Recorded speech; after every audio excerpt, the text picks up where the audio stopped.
Oh, hello again. Well, we're in the same place as last time, and I just can't wait to find out what happens next. So I'm going to read chapter 18. And of course, we are reading The Tale of Despero by Kate DiCamillo, and it's illustrated by Timothy Basil Ehring.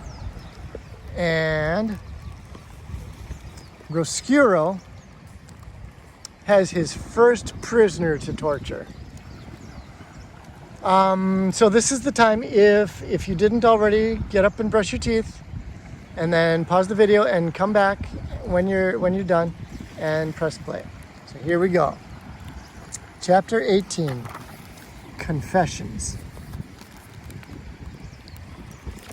Okay.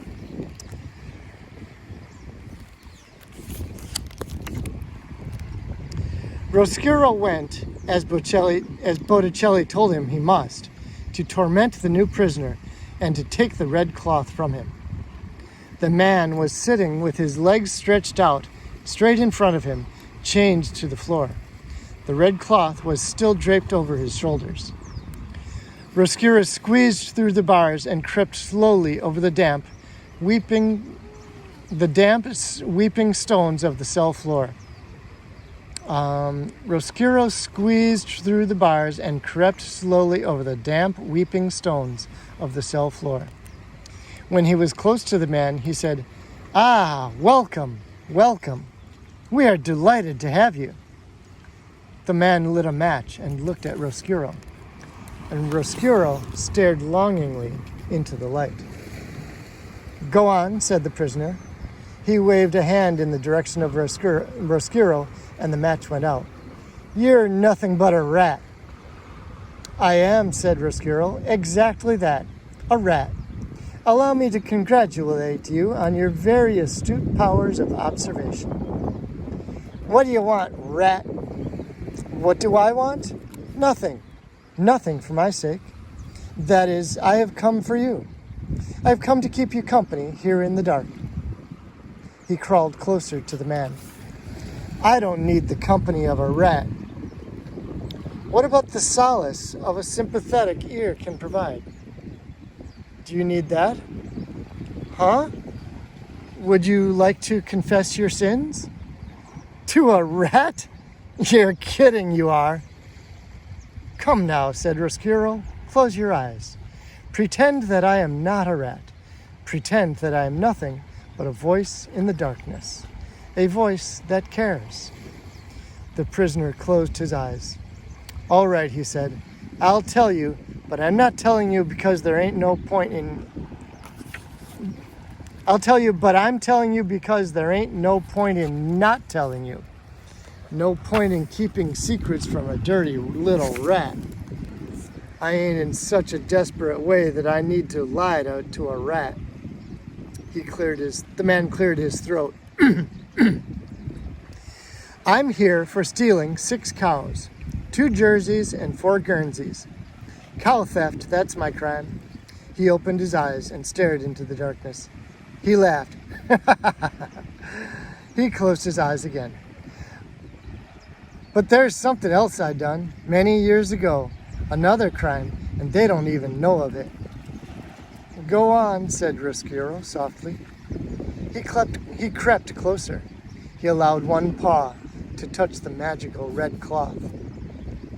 "I traded my girl, my own daughter, for this little red tablecloth, and for a hen and a handful of cigarettes." "Psst," said Roscuro. He was not alarmed to hear such a hideous thing. His parents, after all, had not much cared for him, and certainly if there was any profit in it, they would have sold him. And then, too, Botticelli Rimorso, one lazy Sunday afternoon, I got lost. Roscuro was not alarmed to hear of such a hideous thing. His parents, after all, had not much cared for him, and certainly, if there was any profit in it, they would have sold him. And then, too, Botticelli Rimorso, one lazy Sunday afternoon, had recited from memory all the confessions he had heard from prisoners. What humans were capable of came as no surprise to Roscuro. "And then," said the man. "And then," encouraged Roscuro. "And then I done the worst thing of all. I walked away from her, and she was crying and calling out for me, and I did not even look back. I did not. Oh, Lord, I kept walking." The prisoner cleared his throat. He sniffed. "Ah," said Roscuro, "I see." By now he was standing so that all four of his paws were touching the red cloth. "Do you find comfort in this cloth that you sold your child for?" "It's warm," said the man. "Was it worth your child?" "I like the color of it." "Does the cloth remind you of what you have done wrong?" "It does," the prisoner said. He sniffed. "It does." "Allow me to ease your burden," said Roscuro. He stood on his hind legs and bowed at the waist. "I will take this reminder of your sin from you," he said. The rat took hold of the tablecloth in his strong teeth and pulled it off the shoulders of the man. "Hey, see here, I want that back." But Roscuro, reader, was quick. He pulled the tablecloth through the bars of the cell and whoosh, like a magic trick in reverse. "Hey!" shouted the prisoner. "Bring that back, it's all I got." "Yes, Roscuro," said Roscuro, "and that is exactly why I must have it." "You dirty rat!" shouted the prisoner. "Yes," said Roscuro. "That is right. That is most accurate." And as he left the man, and dragged the tablecloth back to his nest and considered it. What a disappointment it was. Looking at it, Roscuro knew that Botticelli was wrong.